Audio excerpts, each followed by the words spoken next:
बार भी एक दिलचस्प विषय के साथ हम पेश करने वाले हैं एक ऐसे रहस्य को जो आपने कभी नहीं सुने होंगे। विश्व में बहुत से त्योहार मनाए जाते हैं और इन सभी त्योहारों में से भारत में एक प्रसिद्ध त्योहार महाशिवरात्रि भी है। आज हम महाशिवरात्रि पर चर्चा करेंगे और इसके अनसुलझे पहलुओं को सुलझाएंगे। महादेव, देवों के देव कहे जाने वाले भोलेनाथ तीन लोक के भगवान हैं। शिव भक्तों का मानना है कि भगवान शिव अजर अमर है, अविनाशी है और इनके माता पिता नहीं है। ये स्वयं ही सृष्टि को चला रहे हैं। त्रिनेत्रधारी भगवान शंभु की पूजा करने से सब पाप नष्ट हो जाते हैं और मृत्यु के उपरांत स्वर्ग प्राप्ति होती है। शिवरात्रि पर शिव जी के लिए व्रत रखने से मोक्ष मिलता है और भगवान प्रसन्न हो जाते हैं। आदि आदि हमारी टीम ने संसार में प्रचलित मान्यताओं की न मानते हुए ग्रंथों से भगवान शिव जी के बारे में जानना शुरू किया कि कौन है भगवान शिव और तीन लोकों के संचालक में इनकी आखिर क्या भूमिका है, इनकी उत्पत्ति कैसे हुई और भगवान शिव से पहले इस सृष्टि में आखिर कौन था।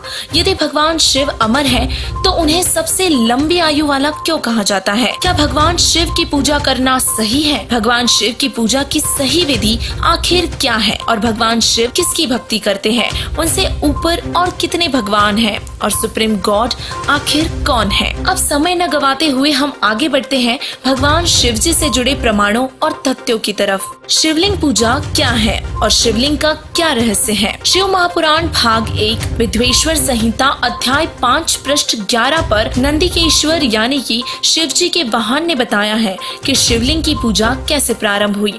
इसमें स्पष्ट किया है कि जब ब्रह्मा जी और विष्णु जी का आपस में युद्ध हुआ था उस समय एक तेजोमय लिंग प्रकट हुआ था और उसी दिन से वह शिव जी का लिंग विख्यात हुआ। आगे और भी स्पष्ट है। विद्वेश्वर संहिता अध्याय 9 श्लोक 40 से 43 पृष्ठ 18 पर लिखा है कि इसमें मैं अज्ञात स्वरूप हूँ, पीछे दर्शन के निमित्त साक्षात ईश्वर तृष्ण ही मैं सगुण रूप हुआ हूँ। मेरे ईश्वर रूप को सकलत्व जानो और यह निष्कल स्तंभ ब्रह्म का बोधक है। लिंग लक्षण होने से यह मेरा लिंग स्वरूप निर्गुण होगा और इस कारण हे पुत्रो तुम नित्य ही इसकी रचना करना। यह सदा मेरी आत्मा रूप है और मेरी निकटता का कारण है। लिंग और लिंगी के भेद से यह महत्व नित्य पूजनीय है। दोस्तों, अब जो हम आपको शिवलिंग की सच्चाई बताने जा रहे हैं हमने अंधश्रद्धा भक्ति खतरा ए जान पुस्तक से ली है। दोस्तों, अब विचार करने की बात ये है कि पहले तो तेजोमय स्तंभ ब्रह्मा और विष्णु के बीच में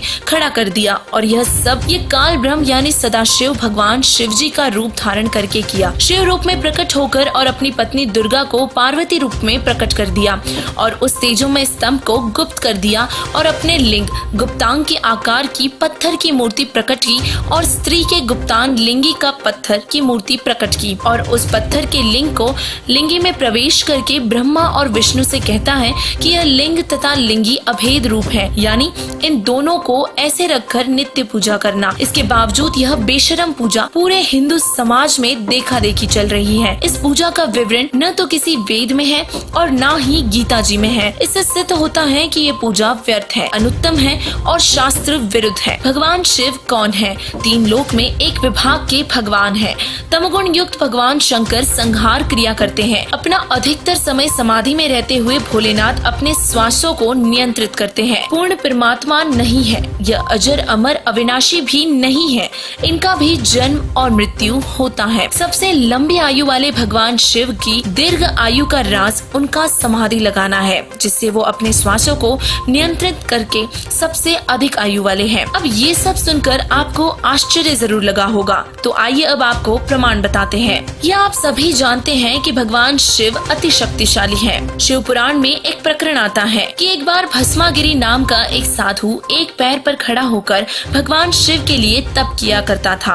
उस दुष्ट के मन में दोष था कि भगवान शिव की तपस्या करके उनसे वरदान मांगूंगा और शिव जी को खत्म करके पार्वती से शादी करूंगा। और जिन भगवान शिव को हम अंतर्यामी कहते हैं उन्हें तो ये भी नहीं पता था कि इसके मन में क्या दोष चल रहा है।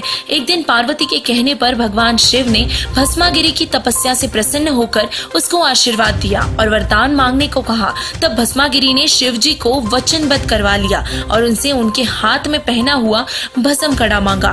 भगवान शिव ने उसे उसकी सुरक्षा के लिए भस्म कड़ा दे दिया। अब भस्मागिरी एकदम से सीधा खड़ा हो गया और जोर से हंसते हुए बोला कि शंकर, तुझे मारूंगा और पार्वती को अपनी पत्नी बनाऊंगा। जब शिवजी ने देखा कि भस्मागिरी भस्म कड़े से मारने वाला है तो शिवजी तुरंत भाग खड़े हुए। यदि अमर थे तो वही रुक जाते और भस्मागिरी का सामना करते। यदि अंतर्यामी थे तो उस दुष्ट भस्मागिरी, जो बाद में भस्मासुर कहलाया, उसके मन का दोष जान लेते। इससे स्पष्ट होता है कि भगवान शिव मृत्यु से डर कर भस्मागिरी से दूर भाग रहे थे। जिसे मृत्यु से डर लगे वो मृत्युंजय नहीं हो सकता। तो अब चलते हैं मुख्य विषय पर, जो हमारी पूरी रिसर्च का सार है। भगवान शिव से ऊपर और कौन भगवान है? सुप्रीम गॉड कौन है? भगवान शिव की उत्पत्ति माता दुर्गा व सदाशिव यानी कि ब्रह्मकाल से हुई है, जो भगवान शिव से ऊपर की शक्ति है। उनसे ऊपर ब्रह्म, पर ब्रह्म और परम अक्षर ब्रह्म है। परम अक्षर ब्रह्म ही सुप्रीम गॉड है और उनका नाम कबीर साहिब जी है। जगत गुरु तत्वदर्शी संत रामपाल जी महाराज जी ही वो महापुरुष है जो पूरे विश्व को सही ज्ञान देकर अज्ञान का पर्दा उठा रहे हैं। उन्होंने संसार रूपी वृक्ष को पूरी तरह खोलकर बता दिया है। हम आपसे भी निवेदन करते हैं कि उस महान संत के परिश्रम को व्यर्थ न जाने दे और उनके द्वारा दिखाए सद्ग्रंथों को देखें और अद्भुत ज्ञान की प्राप्ति करें और उनसे नाम दीक्षा लेकर अपना कल्याण करवाए। धन्यवाद।